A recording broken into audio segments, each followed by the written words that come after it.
So what are we talking about today? We are talking about one of my oldest albums ever, and it's completely trashed. You can tell by looking at it. I mean, I've tried to look after it, but I mean, it's all split open inside. This was I don't know. They say this. Well, yeah, 74. I don't know. I think it was made in 73, actually. I can't find this in Vertigo Records simply because it is not done by Vertigo Records. And I just kind of figured that out a few days ago when I was looking at this album. Anyway, it is Sabbath, Bloody Sabbath. You can see right there, the Sabbath, Bloody Sabbath. And underneath the skull, if you look close enough, and it's kind of maybe strategically, that middle six is probably strategically, there's a lot more symbolism in it. But the biggest symbol you'll see right there is 666, also known as the Mark of the Beast, also known as the Gematria. The Gematria is a Hebrew.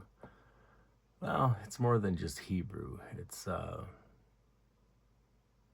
a numbers equals letters / hidden language, really. And 666 equals Lucifer or Satan or whatever you want to call him.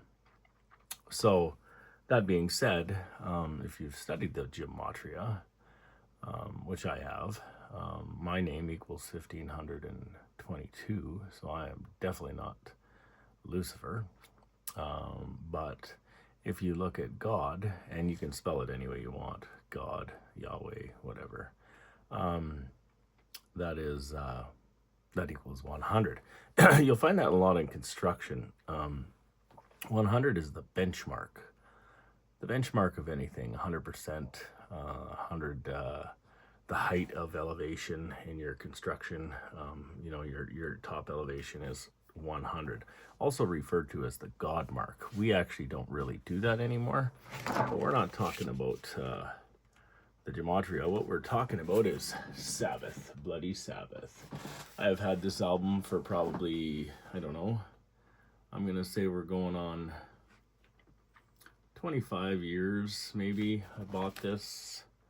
I've overplayed the shit out of it, and that's probably why there's another copy right there that I only play on my other stereo, or on my big stereo. This probably lived in my garage for a while, without lying. I had a cheaper stereo system. I used to play records. I did so much motor rebuilding and different stuff over the years that, I kept a record player in the garage. Anyway, some song titles on this one: Sabbath, Bloody Sabbath, National Acrobat, The Fluff, Sabbath, Sabracadabra, Killing Yourself to Live, Who Are You, Looking for Today, and of course, Spiral Architect. That's my favorite song on this album, Spiral Architect. It reminds me of my father. I don't know how to explain it. I look inside my memories, I feel their warmth, I know that they are good. And my dad's been dead for 36 years, so looking inside my memories of my father, I can feel their warmth, and I know that they are good. That might resonate with a few of you people, or not. Or maybe you're just not a Black Sabbath fan, and if that's the case, you're probably not watching this video.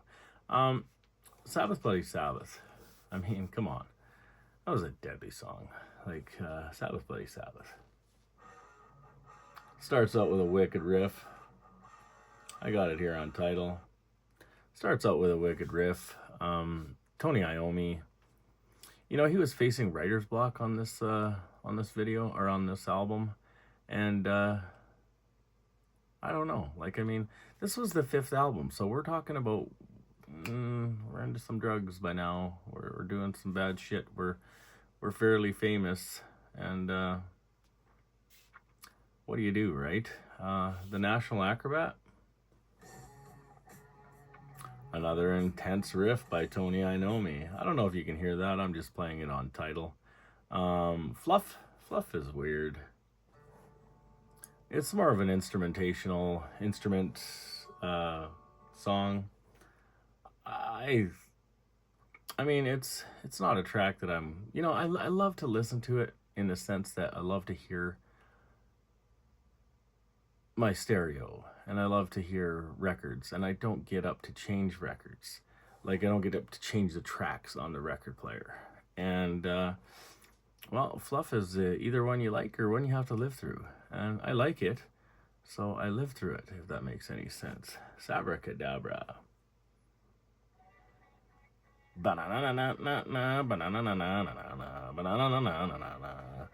Sabracadabra is,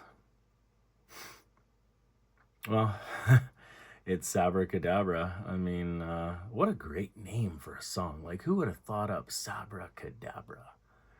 Like, abracadabra. That was probably going on. Like, well, no, that probably wasn't going on. Abracadabra, Alakazam, they were into wizards. They proved that on their first album. They were into wizards and necromancers through the whole damn 70s.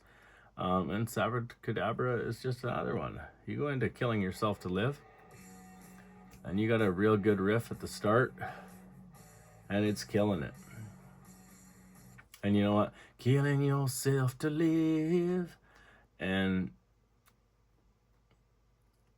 what exactly does that mean? Killing yourself to live. Like, have you ever killed yourself to live? I do every frickin' day of my life. I get up, I'm crippled in one leg, I've got a busted shoulder, and nothing really holds me back. I just keep going to work. Sometimes I'm raking concrete, sometimes I'm carrying this, sometimes I'm just thinking about what the next step in the job is. So yeah, I've killed myself to live. Who are you? Who are you? Super interesting keyboard sounding song. This is a shower song for me. So is Never Say Die. But Who Are You? Who are you? Who are you? Who are you? Who are you? Like, is that the question in the song? Because like I've said before in many, many occasions, is there are, like, music is like a picture, and a picture's worth 1,000 words. So to me, he's asking you a question of who are you? I mean, yeah, there's more depth to the song, but that's what I get out of the picture. Who are you? Who are you? Then we get to Looking for Today. Starts out with an amazing riff. It's priceless. Listen. Can't play too much of it. Probably get demonetized anyway. Looking for Today. It's a spectacular song. Did Black Sabbath evolve? Yeah, they evolved. Yeah, you can see what kind of shape this is in. It's coming out the bottom. Did they evolve? Yeah, they evolved. They evolved to the point where they stopped evolving and had to call it a day. And, firing Ozzy or John Osborne, and after, I think it was the 8th album, because they were just going downhill. And to be honest with you, I don't think they climbed ever again. They just never did. I don't know why. Because, Ronnie James Dio did have his moments, and there are some other singers. But to be honest with you, I've said the first 6 albums have been, the most important albums of all the albums. And the truth is you got to give it to all 8. Even Technical Ecstasy and stuff like that. But, of course, we're talking about Sabbath Bloody Sabbath here. Now, we're going to talk about my favorite song. And that is, this sounds like If you go out in the woods today, you're in for a big surprise. It's a masterpiece. Tony was fucking around with that for a long time, and then Geezer kind of got involved, and you know, they turned it into something, and it's proof that they weren't a devil worshipping band. I mean, it takes the 666 and just, like, I don't know. It just, like, to me, I don't really care. I mean, they were trying to sell records. You know what I mean? They weren't trying to sell ideologies. I mean, they did with War Pigs. I mean, that was an anti-war song. I mean, I guess they were selling ideologies, but they were just singing. They were just a group of young guys having a great time. Just like the Beatles. Just like Led Zeppelin. You know, they were just giving her everything they had. And, you know, because I love the album so much, you know, I did go and buy a, you know, this is a way better, first of all, this is a way better copy. This one's got lots of clicks and pops on it, like this one here. Lots of clicks and pops. And I look forward to taking it to a professional to have it cleaned. I don't have all that fancy record cleaning stuff. This one's a little different because it's a opener-upper. And, you know, you got all the boys just kind of looking, and, you know, like, he's wearing a cross. Ozzy's got crosses tattooed on him. I mean, I don't know if it was at this time. And then, of course, you got the backside of the album. And, I don't know. The two lions on each side. A man lying in his bed. Possibly people praying over him. You know, a picture is worth 1,000 words. You know, you could, I mean, this is a piece of artwork. Someone did it. And then you've got this. This is the beginning of what was going on.